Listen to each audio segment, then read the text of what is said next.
Good day. I'm Martin Tyner, and I am the founder and CEO of the Southwest Wildlife Foundation. And I've just barely gotten back from rescuing an injured turkey vulture. Now, turkey vultures are beautiful animals. They do a great service. They eat dead, rotted carcasses, and they help stop the spread of disease. And this particular turkey vulture has got a very sad story. Now, I'm going to give everyone a warning, please. If seeing the aftermath of an injured bird bothers you, especially something as nice and beautiful as a turkey vulture, please don't watch this video. I'm going to talk a little bit about what we call leg hole traps. Some people call them coyote traps. And this is a typical leg hole trap that we have. You can buy these at any of the farm stores, and many of the hardware stores will have these available. They use them for catching coyotes and foxes and raccoons and animals they consider depredation as a threat to either their livestock or their pets. And let me just show you what how this leg hole trap works. Now, first, the springs are extremely strong, and what we want to do is we want to push down on the two panels on both sides and hold them. And while they're being held, get a good grip on it here, we have a little tab that comes off. And while we're holding this down, we put the little tab over and we raise the trigger plate, and then we very gently, with the trigger plate set, we very gently move our hands away, completely away from the trap, and the trap is now set. Now, what they do with these traps is they will bury these traps in the ground, so they're virtually invisible, and they will bait the trap to attract the animals that they want to catch. And here's our leg hole trap. And what I've got here, this is a hardwood, a hickory wooden dowel, and this will kind of show you what the trap's capable of doing. Now, this is a perfectly legal trap. Please understand that this is a legal trap, and so it just takes very little pressure onto the trap, on that trigger plate, and the trap pops. Now, if you look at that hickory dowel, where the two sides of the jaws come together, the dowel is almost cut in half. Now, this hickory dowel is about the size and thickness of a golden eagle's leg. And the trap is spaced on either end here so that it can't close completely tightly together. So that's about as far as it'll go down. Let me go ahead and unset it here. There we go. And if you can get a close-up of that, you can see the damage to the wooden dowel that occurred from the leg hole trap.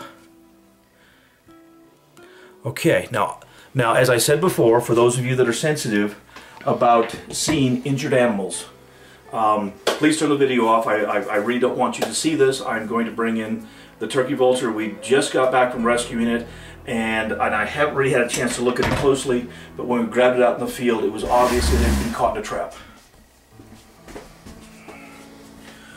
All right, this is an adult turkey vulture. Shh. It's okay, baby. This is an adult turkey vulture. We can tell it's an adult because it has a red head. And that's how we identify whether they're adults or juveniles. And can you hand me one of the larger hoods on the thing up there? Not that one, not one of the hawk hoods. Yeah, that one. That'll work. And we're going to help to keep his stress down. We're going to put this over his head to help him keep him from being too stressful as we examine him. This will help him out quite a bit. That's about his size. Here, come on, you gotta close your beak. There we go. There we go. Okay. There we are, baby. Now, this will help keep him calm. It's already terrifying enough as it is. And let's give him a quick once-over, and here's our problem. Here's the problem, guys. There's the leg. He should have the leg hole trap caught the vulture's leg about an inch above the foot and either severed it or most likely what happened, is this vulture was in the trap for several hours. The circulation to the foot was cut off, and the trapper came back, found the vulture in the trap.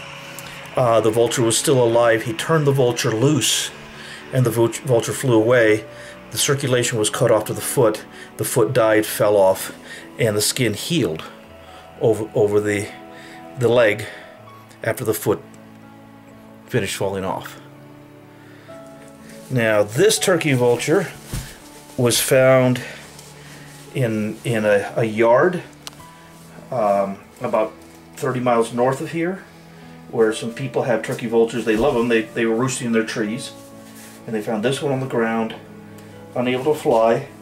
Because of the loss of the leg, he can't stand properly, which means he broke off all of his tail feathers. Without the tail feathers, he doesn't have a rudder. He can't fly well enough to be out there and survive well.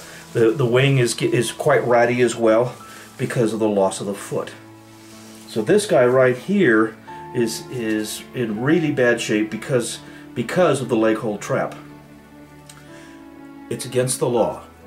It's against the law to set these traps and use exposed bait, and that's the problem. A lot the more reputable trappers will use scent, smell, and the coyotes and the other animals will come to the smell. But if you leave an animal carcass and put traps around an animal carcass, the animals that will find the traps first are the eagles and the vultures and the owls and the hawks.